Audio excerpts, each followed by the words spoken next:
After 32 years of dedication to the residents of Phoenix, Fire Chief Bob Kahn made the decision to retire for the most commendable reason of all, his family. It is truly an honor to welcome to DTV a man who exemplifies a spirit of public service, Fire Chief Bob Kahn. Thank you for being here, Chief. Thank you, Councilman. I appreciate it. Now, Chief, again, you've been on this show before. You call me Councilman, and it's the weirdest thing ever. I'm a firefighter, and you're one of my mentors. And so now you made the decision to retire after 32 years of service.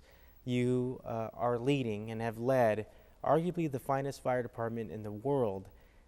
Big decision to say that you're ready to move on to the next stage of your life.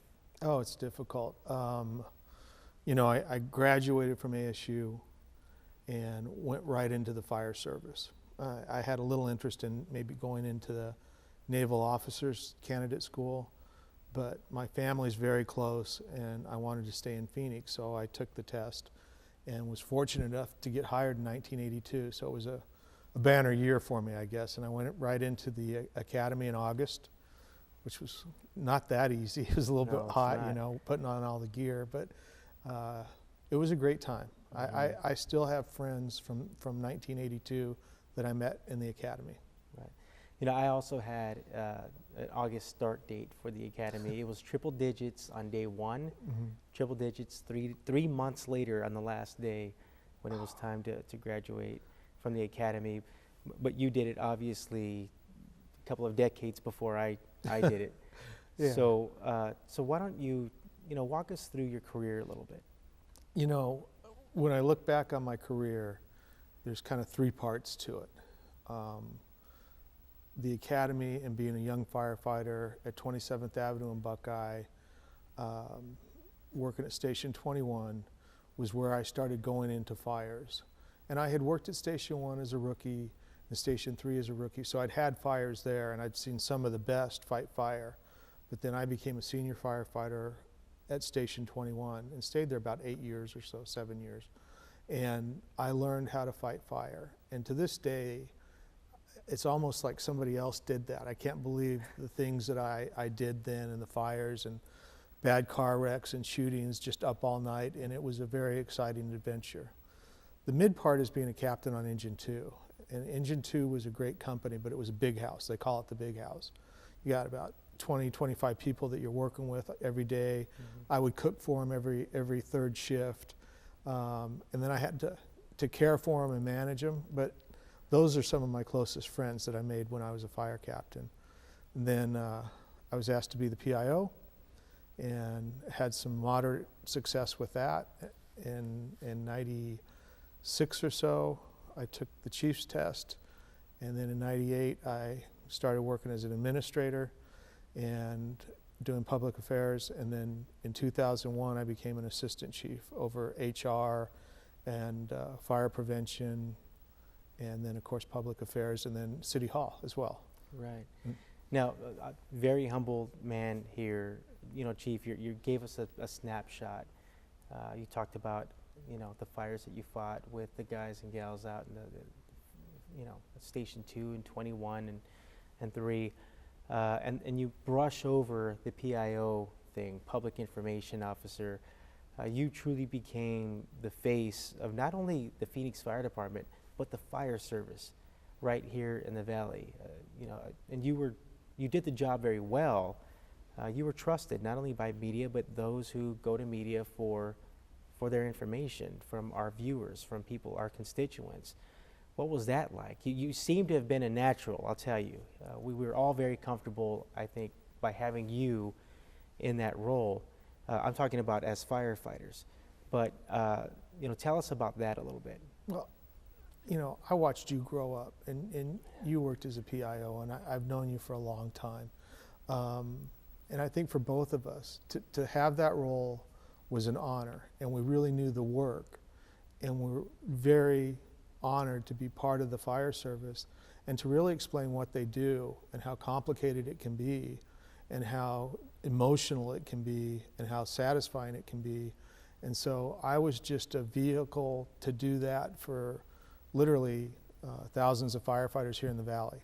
And I kind of thought of myself as non-denominational, that I just believe in the fire service and in policing too, in the police department. Those are tough jobs, and their lives can change in the blink of a second. Well, and they're experiencing other people when their lives change. So for me to be able to explain that and sometimes comfort people or help resolve or remedy a situation like drownings, that was all just an honor. It was just great for me, so it came naturally. You also mentioned that you think of the days of fighting fire, and you feel like that was a different person, that was a different life, because today you're fighting different types of fire. As the fire chief, as you are constantly at City Hall or working with other stakeholders in the valley, it's not just pulling a hand line off of a fire truck. You're involved as an administrator. Can you give us some of the differences between the both? I mean, I know some of the similarities, and I'm doing that now as a firefighter and as an elected official. The foundation of what we do is the same, whether we are fighting fire or we are in an office. We serve. That's what we do. But give us some of the differences of actually being on a truck and being in that role as fire chief. Just as you say that, I can see myself looking back, advancing a charge line, going into a working residential fire to do search and rescue. And if it's an active fire and a hot fire, there's a point where human instinct is you really don't want to go in that environment. And I've fallen in a basement fire, so there's dangerous things inside that environment, but there could be people in there, and it's your job. You kind of have to swallow and get control of your emotions, listen to your breathing, calm yourself down, and be a professional. Right. Well, now as a fire chief, if I have to go make a plea for resources, or if I'm lobbying in Washington, D.C. for federal funding, or even here locally, it's a little the same. I'm not a natural at going in and addressing great people. Senator Kyle, retired, Senator McCain, here locally with the mayor and council, and the governors that I've worked under. You just kind of take a swallow, and it's not comfortable for me, but it's my job. And so I go in there and I think about having a charge line and just do the best that I can, and I've had some fairly good success with that. Right. I want to mention something. You mentioned going to DC, fighting for our fair share. A lot of people may not realize that the Phoenix Fire Department would be very undermanned had it not been for things like the SAFER grant and constant SAFER grants, opportunities for the fire department to reach staffing levels through federal funding. And that takes a lot of work because it's a very competitive world out there, very competitive field. Tell us about that. I mean, you in many ways, you've led the nation as an example of actually creating those relationships, working through that process, and bringing those resources to the people of Phoenix so that we have firefighters on fire trucks even in times of the recession. My strategy was pretty simple, and our numbers have not diminished since I've been the fire chief. We're at the same staffing levels. My goal was to get involved in the urban search and rescue program, so I ran for an election and became the Central Region sponsoring agency chief. So I had 10 USAR teams, so I had a little credibility. I would testify to Congress. I would just get around the hill and lobby, and we were blessed by getting the SAFER grants. Since I've been the chief, I think we've gotten about $33 million in grants, and that's really kept us afloat. $33 million, and yeah. And you're right, it has kept us afloat. It's a large city, it's a lot of money, but it has kept us afloat. So I'm glad you mentioned that, because many people just assume that fire chief just means that you sort of direct the ship, and they don't realize just all the work that is put into it, all the foresight that is put into it. And not many people can say that they've done it at the level that you have. It's a little like working at a really busy fire company. Right. You surround yourself with great men and women, and you go to work and you get it done, and it's never ending. It keeps going. Okay. I answer calls still 24/7. Yeah. Let me ask you a few questions. Just quickly off the top of your head.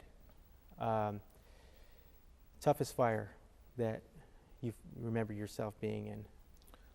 Going 21st Avenue in Jefferson, going into a Victorian house, doing a search and rescue, and fell through the floor into a basement fire that was a furnace room and got trapped. I had to get myself rescued.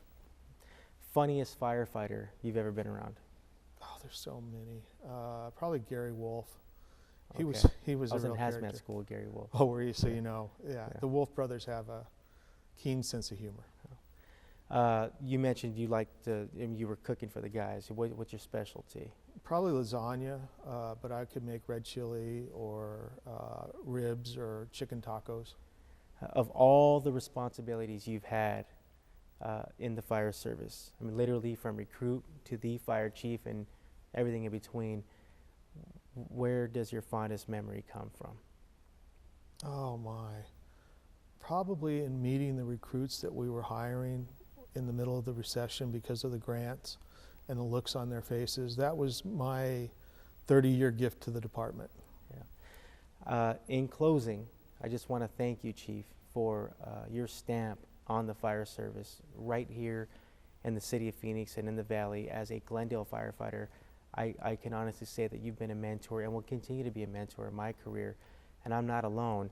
And we were just talking offline, and I told you this, and I want to tell you this on television.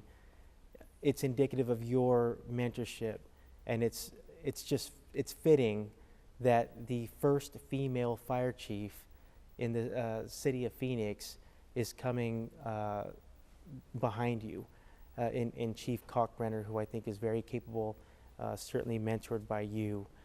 And it's just fitting, and it's just indicative of what your mentorship is all about. So, thank you for everything. God bless you and your family, and I'm sure we'll see each other soon. Thank you, sir, very much.